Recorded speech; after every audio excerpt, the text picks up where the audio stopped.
top stories tonight in Y News. President Ferdinand Marcos Jr. arrives in Manila after attending the Association of Southeast Asian Nations or ASEAN Summit in Indonesia. The National Task Force to End Local Communist Armed Conflict welcomes Vice President Sarah Dutertes' appointment as co-vice chairperson. Senator Ronald Bato de la Rosa airs dismay after hearing several testimonies from witnesses that some police officers in the province allegedly refused writing police blotters against the Teveses. And Russian forces staged retreat from the besieged city of Bakhmut after several successful counterattacks by Ukraine defenses. Good evening, Philippines and the world. Today is Thursday, May 11, 2023. Join us in the next hour as we deliver today's top stories around the Philippines and in other parts of the world. We are also seen in 1,935 satellite monitoring centers nationwide and via live streaming worldwide through the UNTV News and Rescue social media channels. I am Harleen Delgado. First in the news. President Ferdinand Marcos Jr. has arrived in Manila after attending the Association of Southeast Asian Nations or ASEAN Summit in Indonesia. The president reported his accomplishments in the said international event. Nel Maribohok reports. Around 5:55 p.m., President Ferdinand Marcos Jr. together with his delegation has arrived in Villamor Air Base in Pasay City after attending the two-day Association of Southeast Asian Nations or ASEAN Summit in Indonesia. In his arrival speech, President Marcos said he emphasized the importance of upholding international rules-based system, peace and order in the region. He also called for support to small businesses. I expressed our commitment to the principles of free trade and the multilateral trading system, called for enhanced support for nano businesses, MSMEs, and their integration into the global economy. The president said the ASEAN leaders also discussed regional and international developments. These include the situation in Myanmar and Russia-Ukraine war. I, of course, expressed our deep concern regarding the humanitarian crisis and the continued economic impacts of the Russia-Ukraine war.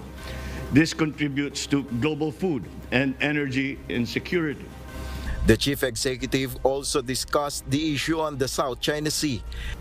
On the South China Sea, I reaffirmed the Philippine commitment to the peaceful resolution of disputes and advocated for a rules-based maritime order anchored on 1982 UNCLOS. He added that he conveyed that ASEAN should support Timor-Leste in its full ASEAN membership. President Marcos Jr. thanked Indonesian President Joko Widodo for the hospitality to the Philippine delegation. Nel Maribohok, UNTV News and Rescue. We serve the people, we give glory to God. The Department of Justice, or DOJ, revealed that suspended Negros Oriental 3rd District Representative Arnolfo Teves Jr. seeks for reconsideration over his asylum or protection plea in Timor-Leste. Dante Amento has the story. Suspended Negros Oriental 3rd District Representative Arnolfo Teves Jr. has asked the government of Timor-Leste, particularly its immigration services, to reconsider its earlier decision denying his request for asylum or protection. Department of Justice or DOJ Secretary Crispin Boyong Remulla said he received a message from the Philippine Embassy in the country about this. Remulla added that Teves Jr. is still in Timor-Leste. Meanwhile, the DOJ stressed they will continue to oppose Teves' action, which aims to evade several complaints against him in the Philippines. Continuing objection yan. Kasi actually, I said the same thing to the Cambodian ambassador before. That nung una namin nalaman na he was trying to seek refuge in Cambodia. Meanwhile, the UNTV News has reached out to Teves' lawyer, Attorney Ferdinand Topacio, for a reaction on this issue, but he has yet to respond. Earlier this week, Remulla revealed that Teves is in Timor-Leste seeking asylum, which was denied. Dante Amento, UNTV, News and Rescue. We serve the people. We give glory to God. The Department of Justice, or DOJ, leaves to the full discretion of the court the decision in one of the drug cases of former Senator Laila de Lima. The Muntinlupa Regional Trial Court Branch 204 is set to promulgate its judgment tomorrow morning, May 12. Justice Secretary Remulla wishes good luck to the former legislator since the case is already 6 years. Good luck to her, and I don't even know the judge. I haven't talked to the prosecutors. I don't know. I don't really talk to the prosecutors about it. It's something that's been ongoing for the past 6 years. So good luck to them. Meanwhile, de Lima asks for prayers for the fair result of the promulgation of her case. The National Task Force to End Local Communist Armed Conflict, or NTF-LCAC, believes that Vice President Sarah Dutertes' appointment as co-vice chair will benefit the agency. Janice Hente will tell us why. Considering her past experience as a local chief executive and implementing best practices in Davao City in the fight against communist rebel groups, the National Task Force to End Local Communist Armed Conflict, or NTF-LCAC, named Vice President and Education Secretary Sarah Dutertes as the co-vice chair of the agency's committee. According to NTF-LCAC Vice Chairperson and National Security Advisor Eduardo Año, the agency's EXICOM has approved the designation of VP Duterte, considering her unstinting commitment to the cause of the agency. Ang ating Vice President ay napaka well experienced, no? Being a former mayor of Davao City, as what she said a while ago, na ang kanyang mga experiences ay magagamit niya para ma-share at yung mga best practices na pwedeng magamit ng iba't ibang mga ahensya na involved dito sa NTF-LCAC. The official added that VP Duterte's appointment, being the Secretary for Education, will benefit the agency in strengthening the monitoring of alleged recruitment activities, not just in the community but also in schools. With her as co-vice chairperson of the NTF-LCAC, malaking tulong siya para pag-supervise hindi lamang sa mga clusters, 12 clusters, kundi pati na rin sa mga cabinet officer, no, designated cabinet officers to supervise regional peace and development. Meanwhile, several groups have expressed caution about the appointment of VP Duterte as co-vice chair of the agency. The Alliance of Concerned Teachers voiced their concern, stating that red tagging activities can only worsen and continue to undermine teachers' freedom of association and human rights. The group urged VP Duterte to prioritize resolving problems in the education sector. Teddy Casino of the Bayan Muna Group argued that Duterte should be removed from the position of DepEd Secretary, adding that students and teachers deserve someone more qualified to lead the agency. However, former National Security Advisor Professor Clarita Carlos sees appointing VP Sara as co-vice chair of NTF-LCAC as a good move, as it has more advantages given her role as the second chief executive of the country. The Department of Justice Secretary also expressed that the new role given to VP Duterte is a welcome development. It's well deserved. Education is a very important part of the job of the NTF-LCAC, and her presence there is very good for us. Janice Hente, UNTV, News and Rescue. We serve the people, we give glory to God.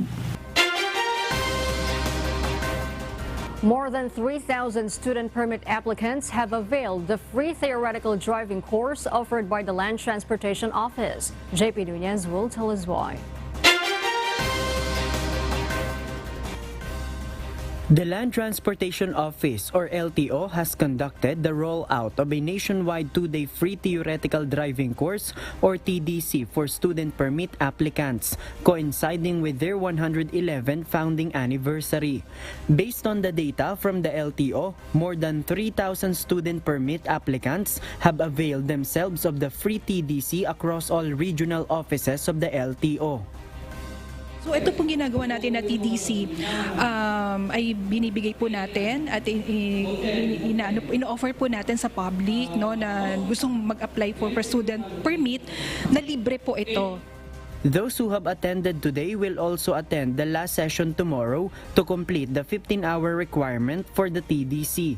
Those who will pass the examination after the program will be given a certificate of completion which they can present to obtain their student permit for a driver's license. The LTO plans to conduct a monthly free TDC as the agency understands that there are Filipinos who struggle to pay fees to obtain a TDC certificate. Pero lalo pa natin intensify para mas makapag-offer pa po tayo ng libreng TDC sa ating mga kababayan po na gustong kumuha ng student permit. Meanwhile, for those who attended the session today, the program is highly beneficial as they were able to save 1,000 pesos, the maximum fee for TDC at private driving schools.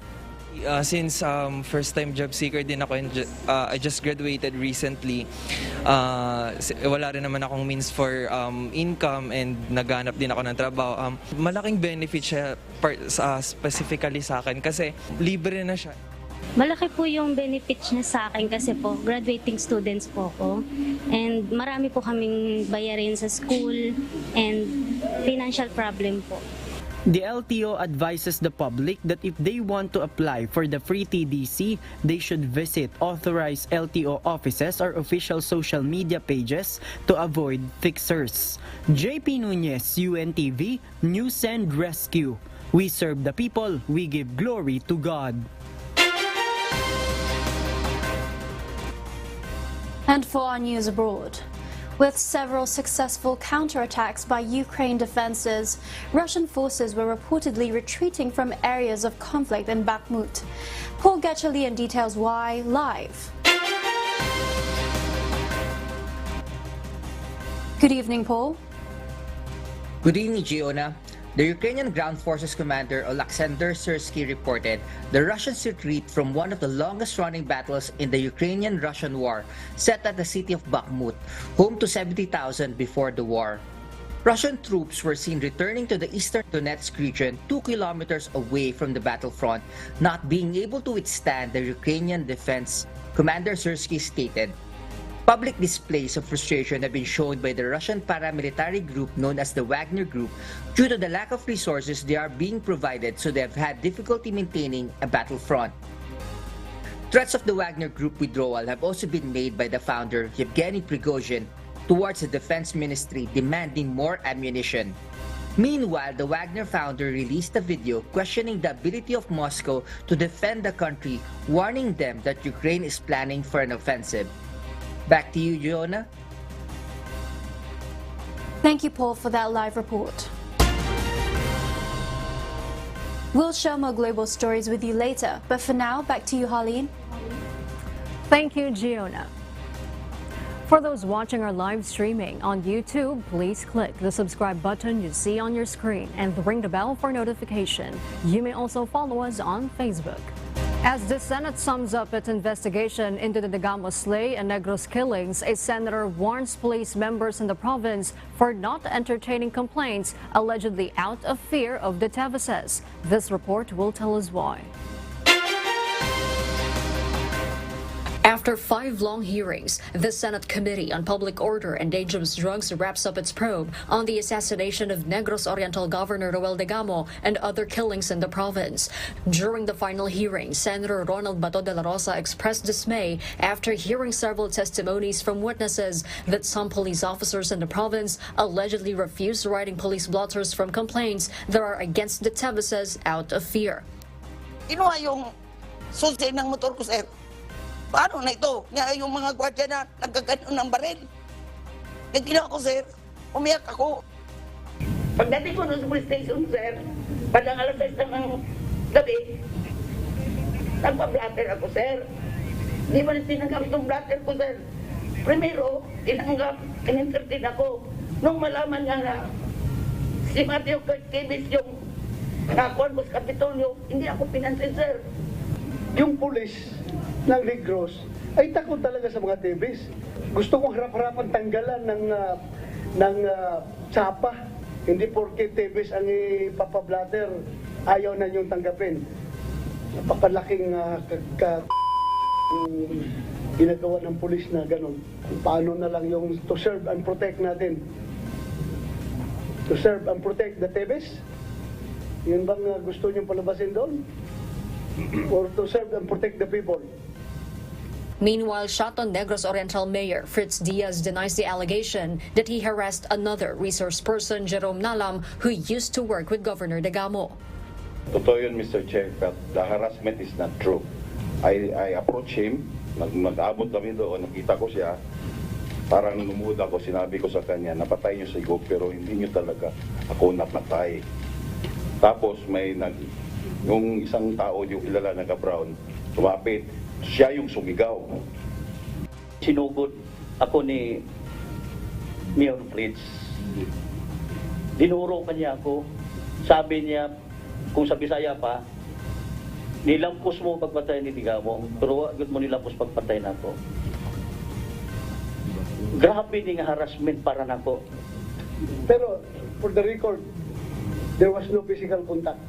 Malapit na yung, kasi akala ko talagang magka-class na. Si Mayor, kung tutuusin, Mr. Chair, yung backup niya doon sa Negros, hindi bababa ng 10 backup.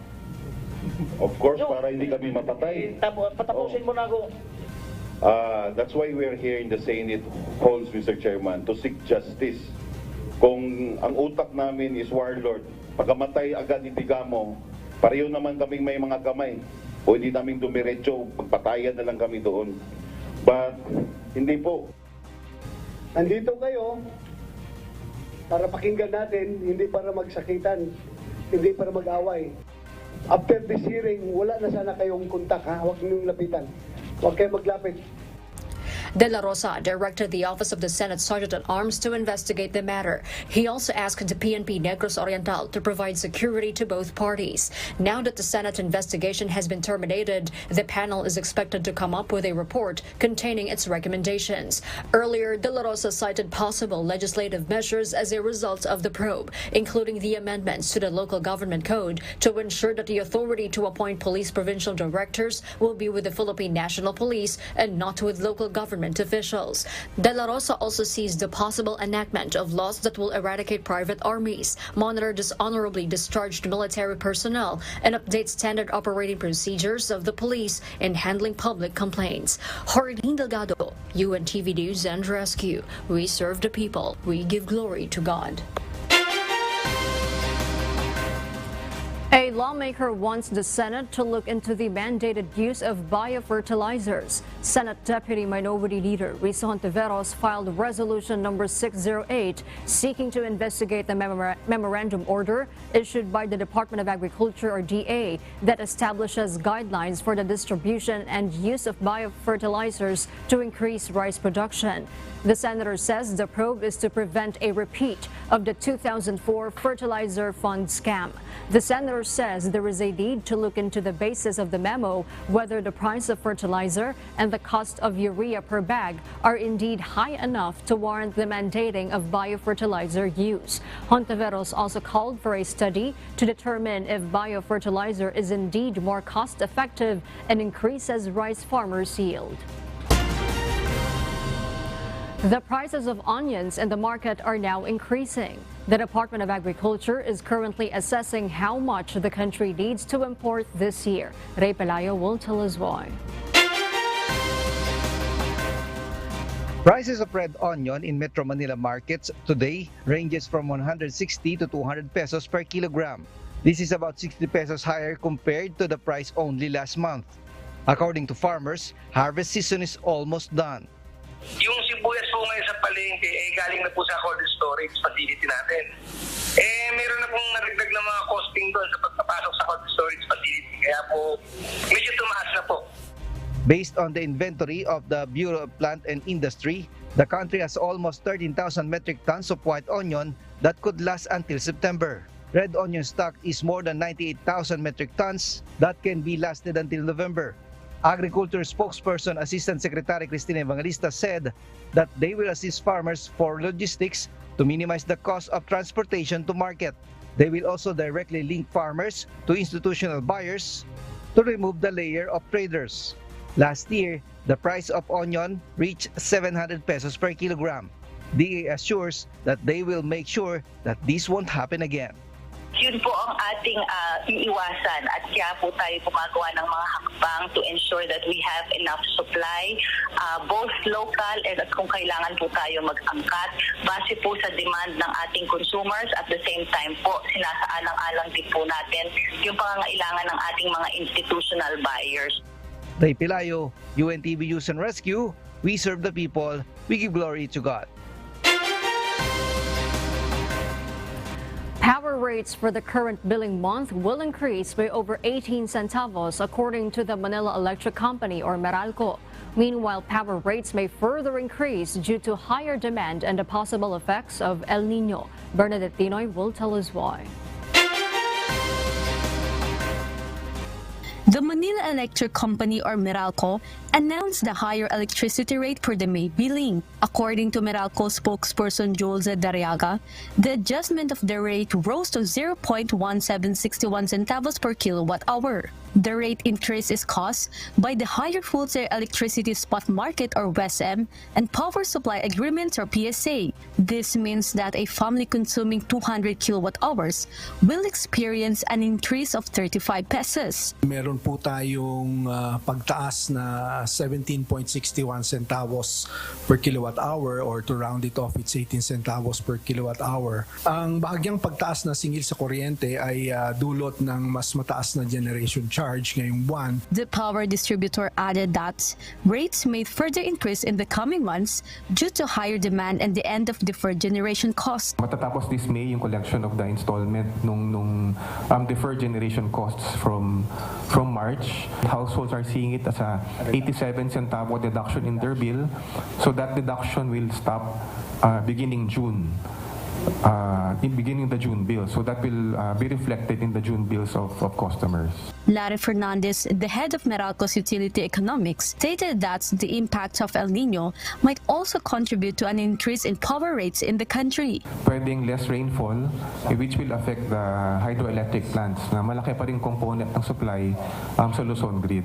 Meanwhile, the opening of Ilihan power plants on May 26 will help the power supply and the price outlook for the coming months. Fernandez also confirms that the current power supply is in white condition, ensuring sufficient supply. The situation naman is normal. Ang tawag na NGCP is the white condition, or we have enough reserves in the grid. Even if we reach a new record peak demand. Meralco has launched the appliance calculator, which can track the level of energy an individual consumes hourly, daily, weekly, and monthly. Bernadette Tinoy, UNTV News and Rescue. We serve the people, we give glory to God. The Civil Aviation Authority of the Philippines, or CAAP, issued a warning following China's rocket launch yesterday. At 9:22 p.m. last night, China launched its Long March 7 rocket. As a result, the agency issued notices to airmen regarding aerospace activity and the temporary closure of navigation routes. This action is taken to anticipate fallen debris from the rocket, as it poses an extremely dangerous threat to aircraft and seacraft. Rocket debris is expected to fall within a range of 65 to 79 kilometers from Scarborough Shoal or Bajo de Masinloc.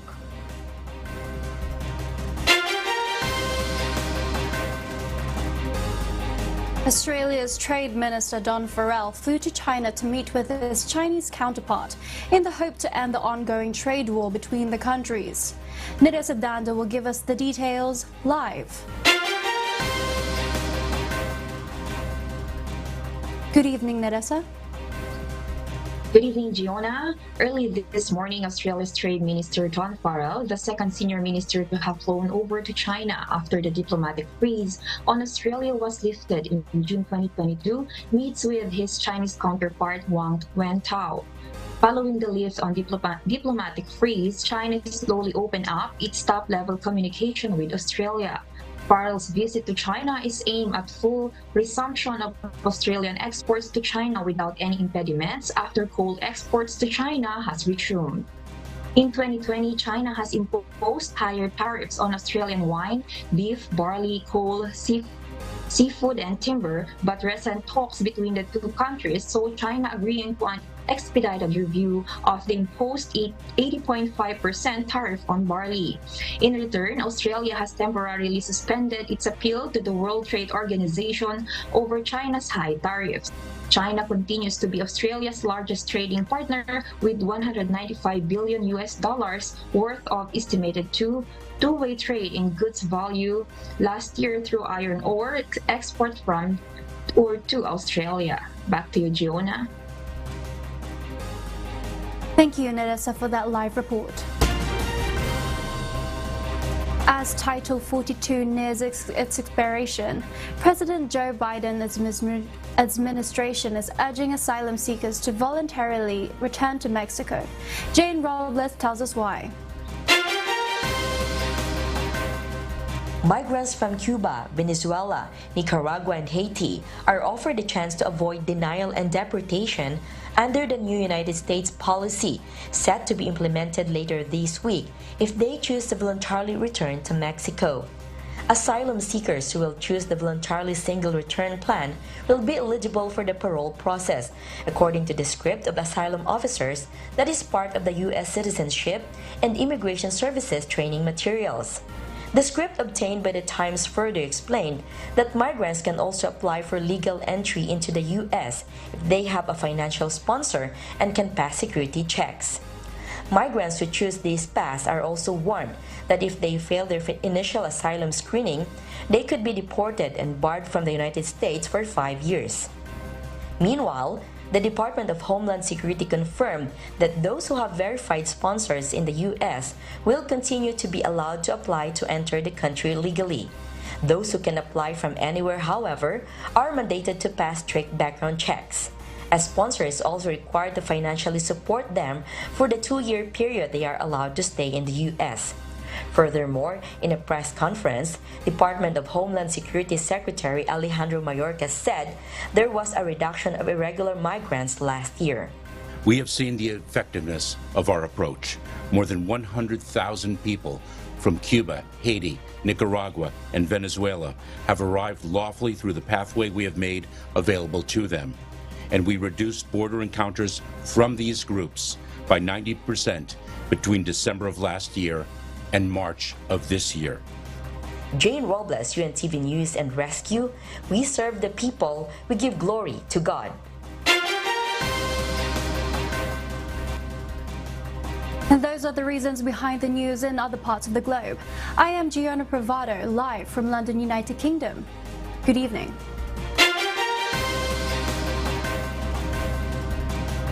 The KDR at Night dinner concert will be brilliant once again because of a special performance from acoustic pop singer-songwriter Noy Volante. The amazing night of acoustic music is entitled Strings. ASOP Season 7 grand finalist Leia Patricio and rising star Kaloy Quemada will also participate in the one-of-a-kind concert performance. The dinner concert will be held at the pavilion of the KDR Adventure Camp on May 14, 2023 at 6 p.m. For those who want to experience the concert, just visit the official Facebook page of KDR Adventure Camp. And for seat or ticket reservations, you may call 0927-558-8574.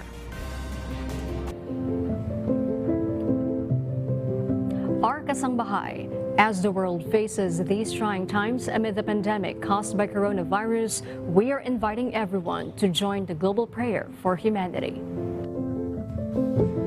Good day. I'm Brother Eli Soriano of the members of the Church of God International. I want to invite you to join us in a minute of prayer every day to pray for humanity and the whole world as we go through these perilous times. While safety measures like washing of hands and strengthening of our immune systems may help us through this horrible predicament, there is still no precaution or cure more powerful than God's mighty intervention. And we need His intervention now more than ever. It doesn't matter what religion you are in or what denomination you belong. This is an invitation for all the people around the world who cares for the future of their family, friends, loved ones, and humanity as a whole. Everybody is welcome to pray with us. For more details, you can check out the description box below. Thank you very much, and I hope to hear from you soon. May God bless you.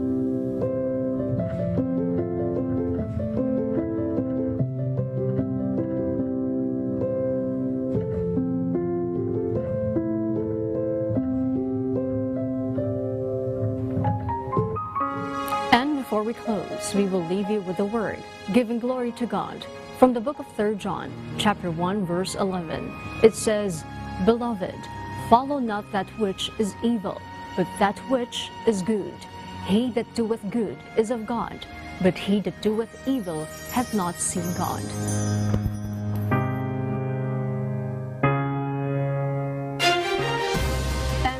Reasons behind the news, May 11, 2023. Reasons we deliver to you as they unfold. Because we need to know. We will always ask why. I am Hardin Delgado. We serve the people. We give glory to God.